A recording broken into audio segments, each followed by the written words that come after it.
नमस्कार, मैं हूं आपका दोस्त दिनेश पाठक। करियर मंत्रा के इस एपिसोड में प्रतियोगी परीक्षाओं के लिए अति महत्व के विषय भारत में पुलिस सुधार और उससे जुड़े विभिन्न पहलुओं पर चर्चा करेंगे। पहले आप जान लें कि यह विषय क्यों महत्वपूर्ण है। सिविल सर्विसेज एग्जाम के कुछ सवालों पर नज़र डाल लेते हैं जो हाल के वर्षों में पूछे गए। मौत की सजा को कम करने में राष्ट्रपति की देरी का उदाहरण सार्वजनिक बहस के तहत न्याय से इनकार करने के रूप में सामने आए हैं। क्या ऐसी याचिकाओं को स्वीकार या अस्वीकार करने के लिए राष्ट्रपति के लिए कोई समय निर्दिष्ट होना चाहिए? विश्लेषण कीजिए। दूसरा सवाल है, भारत में राष्ट्रीय मानवाधिकार आयोग सबसे प्रभावी हो सकता है जब इसके कार्यों को सरकार की जवाबदेही सुनिश्चित करने वाले अन्य तंत्रों द्वारा पर्याप्त रूप से समर्थित किया जाता है। उपर्युक्त अवलोकन के आलोक में मानवाधिकार मानकों को बढ़ावा देने और उनकी रक्षा करने में न्यायपालिका और अन्य संस्थानों के प्रभावी पूरक के रूप में एनएचआरसी की भूमिका का आकलन करें। ये सिविल सर्विसेज के सवाल हैं। अपने देश में विधि व्यवस्था बनाए रखने और अपराधों की जांच करने का दायित्व तो स्टेट पुलिस बल पर है, जबकि केंद्रीय बल उन्हें खुफिया और आंतरिक सुरक्षा चुनौतियों में निपटने में सहायता देते हैं। केंद्र और राज्य सरकार के बजट का लगभग 3% पुलिस व्यवस्था पर खर्च किया जाता है। भारत में पुलिस कार्य का संचालन या नियंत्रण करने वाला विधिक और संस्थागत ढांचा हमें अंग्रेजों से विरासत में मिला है। वर्तमान कानूनी ढांचा, जिसमें पुलिस अधिनियम 1861 और अन्य राज्य विशिष्ट कानून शामिल हैं, एक जवाबदेह पुलिस बल स्थापित करने में ज़्यादा सक्षम नहीं है, जबकि कई सुधार प्रस्तावों को भारत सरकार और सर्वोच्च न्यायालय द्वारा चिन्हित किया गया है। ऐसे सुधार वांछित सीमा तक प्राप्त या कार्यान्वित नहीं किए गए हैं। इस परिदृश्य में एक कुशल पुलिस व्यवस्था की ओर आगे बढ़ने के लिए आवश्यक है कि विधिक एवं संस्थागत ढांचे में उपयुक्त जरूरी संशोधन किए जाएं। भारतीय लोकतंत्र के संदर्भ में पुलिस की आदर्श भूमिका क्या हो? पुलिस बलों की प्राथमिक भूमिका है कानून को बनाए रखना एवं उसे प्रवर्तित करना, अपराधों की जांच करना और देश में लोगों की सुरक्षा सुनिश्चित करना। भारत जैसे विशाल आबादी वाले देश में पुलिस बल अपनी भूमिका अच्छी तरह से निभा सकें, इसके लिए आवश्यक है कि कर्मियों को हथियार, फॉरेंसिक, संचार एवं परिवहन सहायता के मामले में अच्छी तरह से सुसज्जित किया जाए। उनके पास अपने दायित्वों को पेशेवर रूप से पूरा कर सकने के लिए आज़ादी हो, उनके लिए संतोषजनक कार्य दशा हो, जैसे कार्य के घंटे, पदोन्नति के अवसर आदि हों, और खराब प्रदर्शन या शक्ति के दुरुपयोग के लिए उन्हें सीधे जवाबदेह बनाया जा सके। चूंकि अपराध और राज्य विरोधी कृत्यों, विद्रोहों का स्वरूप बदलता जा रहा है, इसलिए समय समय पर पुलिस सुधार किया जाना आज की जरूरत है। भारत में पुलिस कार्य से संबद्ध प्रमुख चुनौतियाँ। जनवरी 2016 में राज्य पुलिस बलों में लगभग 5.5 लाख रिक्तियां थीं। प्रति लाख व्यक्ति पर 181 पुलिसकर्मी होने चाहिए। इनकी वास्तविक संख्या भारत में 137 है।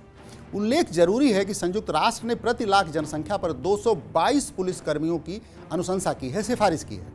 पुलिस बल की कमी के परिणाम स्वरूप पुलिसकर्मियों पर कार्य का अत्यधिक बोझ है, जो न केवल उनकी प्रभावशीलता एवं दक्षता को कम करता है, जांच विवेचना का काम ठीक से नहीं हो पाता और लंबित मामलों की संख्या बढ़ती जाती है। पुलिस कानूनों के अनुसार केंद्रीय और राज्य पुलिस बल दोनों ही राजनीतिक कार्यों के नियंत्रण में रखे गए हैं।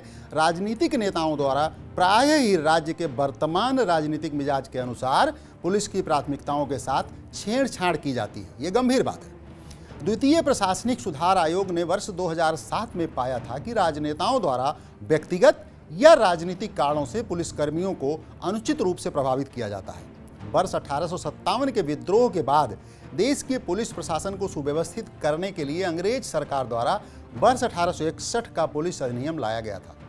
यह अधिनियम गणतांत्रिक भारत के 75 वर्ष बीतने के बाद लागू है, जो अब लोकतांत्रिक आकांक्षाओं के अनुरूप नहीं रह गया है।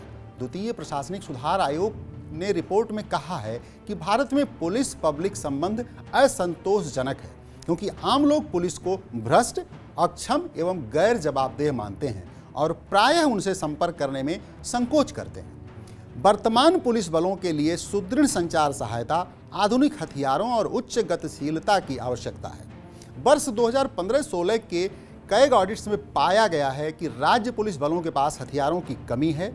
पुलिस अनुसंधान और विकास ब्यूरो ने पाया कि राज्य बलों के पास आवश्यक वाहनों के स्टॉक में 30.5% की कमी है। आने वाले वर्षों में डिजिटलीकरण, हाइपर कनेक्टिविटी और डेटा के घातीय वृद्धि में तेजी आने का अनुमान है। जैविक हथियार और साइबर हमले जैसे विभिन्न अपराधों की वजह से प्रभावी पुलिस कार्रवाई पर खतरा उत्पन्न हुआ है।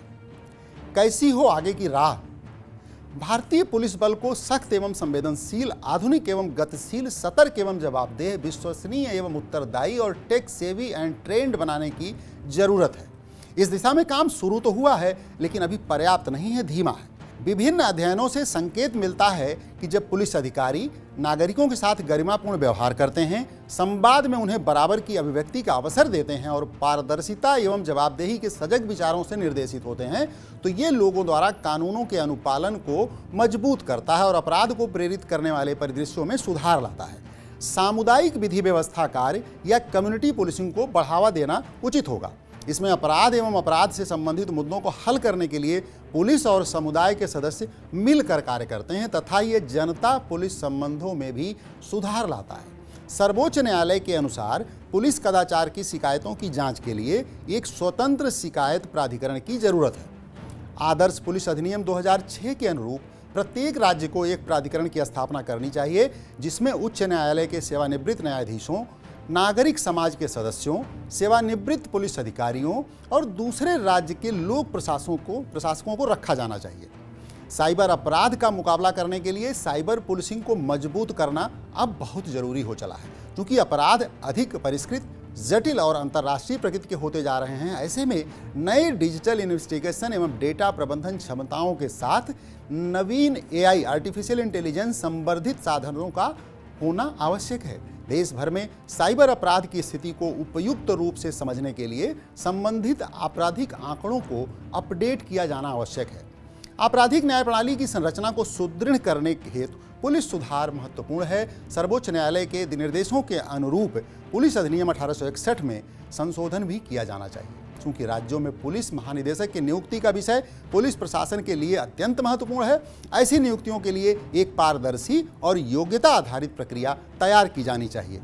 संसदीय अस्थायी समिति द्वारा राज्यों और केंद्र शासित प्रदेशों को पुलिस बल में महिलाओं का 33% प्रतिनिधित्व सुनिश्चित करने हेतु एक रोडमैप तैयार करने की सलाह दी गई है। इस अंक में बस इतना ही। फिर यहीं मुलाकात होगी किसी नए विषय के साथ। अपने सवाल सुझाव भी हमें देते रहें। तब तक के लिए अपना ध्यान रखें। नमस्कार।